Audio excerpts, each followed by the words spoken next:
Mungu waefata na kuvaa nguo za magunia na majivu. Nikamwomba Bwana Mungu wangu, nikaungama nikisema, Ee Bwana Mungu mkuu, mwenye kutisha, ushikaye maagano na rehema kwao wampendao na kuzishika amri zake. Tumefanya dhambi, tumefanya ukaidi, tumetenda maovu, tumeasi, naam, hata kwa kuacha maagizo yako na hukumu zako. Amen. Amen. Bwana Yesu asifiwe. Nataka ulijue neno hili. Anasema kwa kuvisoma vitabu nikafahamu. Hebu sema nikafahamu. Sema tena nikafahamu. Watu wengi wanaomba,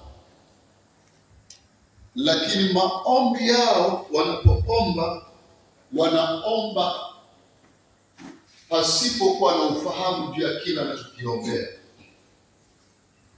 kwamba hicho unachokiomba Mungu anasemaje, nafasi yako ni ipi na nafasi ya Mungu ni ipi, ili Mungu aweze kujibu maombi yako. Cha kwanza kabisa, uwe na ufahamu juu ya hicho unachokiomba. Usipokuwa na ufahamu juu ya hicho unachokiomba, unatumia nguvu nyingi, lakini matokeo yanakuwa si chanya. Unaweza ukawa na muda mwingi sana wa kuomba, lakini kusio na matokeo ya kile unachokiomba. Kwa kitu cha kwanza kabla ya kuomba, tafuta sana maarifa, uwe na ufahamu juu ya hicho unachokiomba. Kwa mfano, unatamani Mungu akupe kibali katikati ya familia yenu ambayo haimchi Mungu. Usiseme tu naomba kibali Mungu, naomba uniridhie. No, mwonyeshe Mungu ukoo wenu una tabia zipi, kabila lenu au familia yenu ina matendo yapi ambayo ni chukizo kwa Bwana. Unaposema Mungu naomba rehema, maana unaomba rehema juu ya kile unachokijua. Unapotubia, unatubia juu ya kile unachokijua. Lakini pia unaweza ukaimisha kwamba Mungu, yako mengine siyajui waliofanya baba zangu, lakini nimejikuta niko hapa nilipo. Maisha ulionayo si kusudi la Mungu uwe hivyo ulivyo. Sio utaratibu kabisa wa Mungu kuwa hivyo ulivyo. Mungu hakutumbia maskini. Mungu hakutumbia magonjwa. Mungu hakutumbia sisi tuwe tuna uhitaji wa kila siku. No, Mungu hakutumbia haya. Mungu alipomuumba Adamu na Hawa, akaweka kwenye bustani ya Edeni. Alipoweka kwenye bustani ya Edeni, aliwaandalia na vyakula, aliwaandalia vya kunywa, aliwaandalia maisha bora, ili wakiwa pale bustanini wasijute, bali wamshukuru Mungu kwa sababu ya kile ambacho Mungu amewapatia. Mungu wetu asifiwe. Leo imefika mahali hauli unachokitaka, unakula kinachopatikana. Wanasema hivi, maisha ya Watanzania ni mouth to hand, ni hand to mouth. Yaani unaishi, unatafuta leo, yaani unatafuta kile unachokitafuta leo ndio kikufanya wewe uishi leo. Maana kesho haijulikani kwa kwako. Sasa hayo sio maisha. Ndio maana Mungu akasema, leteni zaka kamili ikiwemo chakula ghalani. Kama chakula kiko ghalani, manake hautafuti chakula ili unatamani hivi leo nile nini. Watu wengi mna freezer, lakini kwenye freezer zenu ukiangalia hakuna chochote.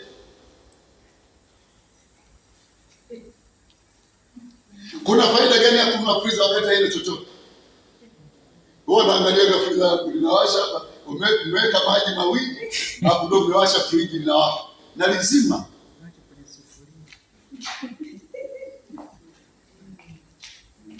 Haya sio maisha ambayo Mungu alitumia, sio kweli, sio sawa.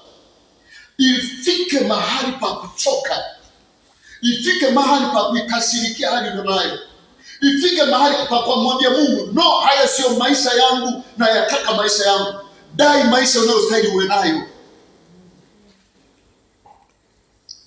Mungu asingewatoa wana wa Israeli kule Misri, wasingeonyesha hali ya kuchoka. Ukasirikie hali ulionayo, mwambie Mungu nimechoka, si sawa. Mungu ni baba yetu. Kama Mungu ni baba yetu na wewe unaumwa, naye anasema yeye ni mponyaji na wewe uponi, tatizo sio liko kwa Mungu. Mungu hana tatizo, wala shetani hana tatizo. Tatizo liko somewhere.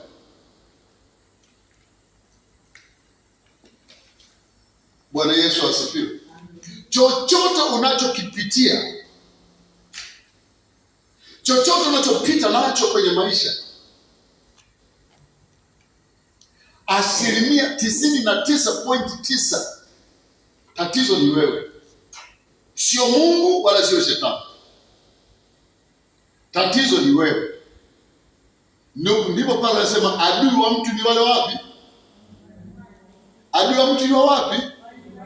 Sasa nyumbani mwako ni wapi? Hii ndio nyumba. Hii ni nyumba au ni hekalu la Roho Mtakatifu. Sawa sawa. Kwa ukiona kuna tatizo,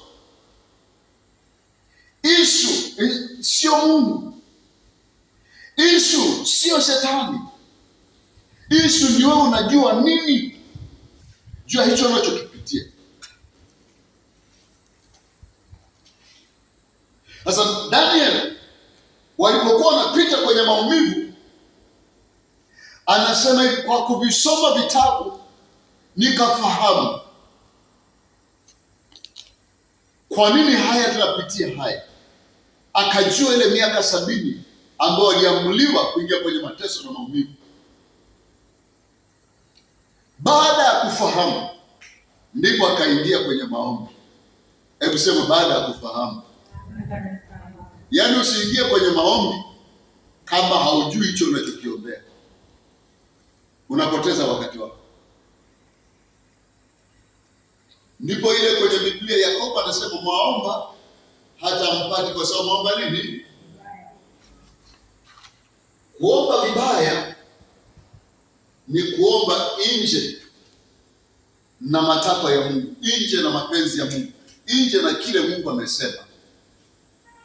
Huko ndiko kuomba vibaya. Haleluya. Bwana Yesu asifiwe. Lakini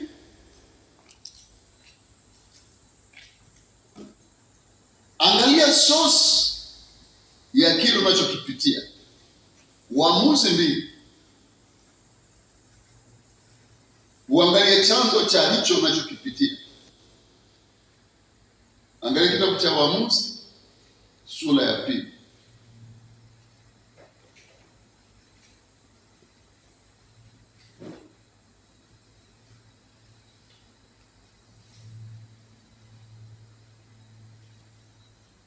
Mstari wa 11. Anasema hivi, wana wa Israeli walifanya yaliyokuwa ni maovu mbele za macho ya Bwana, nao wakawatumikia Mabaali, wakamwacha Bwana Mungu wa baba zao aliyewaleta kutoka katika nchi ya Misri, wakafuata miungu mingine, baadhi ya miungu ya watu wale waliokaa karibu nao pande zote, wakajiinamisha mbele yao, wakamkasirisha Bwana akaghadhabika. Wakamwacha Bwana, wakamtumikia Baali na Mashtoreth. hasira ya Bwana ikawaka juu ya Israeli, naye akawatia katika mikono ya watu waliowateka nyara, akawauza na kuwatia katika mikono ya adui zao pande zote, hata wasiweze tena kusimama mbele ya adui zao. Kila walikokwenda, mkono wa Bwana ulikuwa juu yao kuwatenda mabaya, kama Bwana alivyosema na kama Bwana alivyowapia, nao wakafadhaika sana. Mungu wetu asifiwe. Anasema kila walikokwenda, mkono wa nani? Mkono wa nani ulikuwa juu yao kuwatenda mabaya. Naomba likae kichwani na akilini mwako na moyoni mwako. Chochote kigumu unachokipitia ni Mungu anakutandika. Usiwe mwepesi wa kumkemea shetani. Ameruhusiwa, na kama ameruhusiwa, manaka na kibali, na kama na kibali, maana hicho anachokifanya yuko sahihi, ana uhalali. Maana Biblia inasema hivi, Israeli walipomtenda Mungu dhambi, walipoacha kumwabudu Mungu wa baba zao, wakaanza kuabudu miungu mingine, ndipo Mungu Baba akawauza kwa adui. Alipowauza kwa adui, adui akaendelea kuwatesa na kuwakandamiza.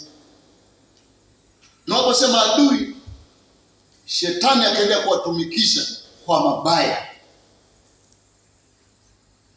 Sasa lazima ujue kwamba shetani ni mkono wa Mungu. Yesu asifiwe. Nafikiri wahi kufundisha mikono miwili ya Mungu. Ana mkono wa mema na ana mkono wa mabaya. Kama ambavyo wewe una mkono wa mema wa kulia na mkono wa mabaya wa kushoto. Sasa sio kwamba mkono wa kushoto ni mbaya. Uko hivyo. Yaani nikikupa kitu kwa mkono wa kushoto unakuwa na maswali mengi. Kwani sio mkono wangu? Bwana Yesu asifiwe. Nikikupa kwa mkono wa kulia huna tashwishi. Lakini nikikupa kwa mkono wa kushoto, ni mimi ndo nakupa. Nikikupa kwa mkono wa kulia unakuwa huna tatizo. Nikikupa kwa mkono wa kushoto, mara amenidhalau, ananionaje hivi? Yaani unakuwa na maswali mengi ambayo hayana majibu sahihi. Lakini ni mimi ndo nimekupa. Kwa nini? Kwa sababu huu mkono ni wa mabaya. Yaani upo tu kwa sababu upo hivi. Hata wale waliokuwa wanasulubiwa pale msalabani, Biblia inasema hivi, aliyeko mkono wa kushoto akamwambia Yesu, ikiwa wewe ni Bwana, ikiwa wewe ni Mungu, jiponye nafsi yako na utuponye na sisi. Hivi ni mbaya? Amesema vibaya? Ikiwa wewe ni Bwana. Sasa maana alikuwa hana uhakika kama yeye ni Bwana. Jiponye nafsi yako. Lakini yule wa mkono wa kulia, huyu ni wa bahati mbaya tu. Lazima atakosea katika kusema Bwana. Kwa hiyo yuko kwenye bahati mbaya. Yaani ukiwa kwenye position ya bahati mbaya, hata kama wewe ni mtakatifu, ukikaa katikati ya takataka utanuka tu harufu. Bwana Yesu asifiwe. Ukiingia kwenye moshi, mahali ambapo kuna moshi mwingi na ukakaa humo, ukitoka humo hata kama wewe haukuwa na moshi, lakini utaanza kunuka moshi, kwa hiyo umeingia kwenye moshi. Yule wa mkono wa kuume akasema, Bwana, utukumbuke kwenye ufalme wako.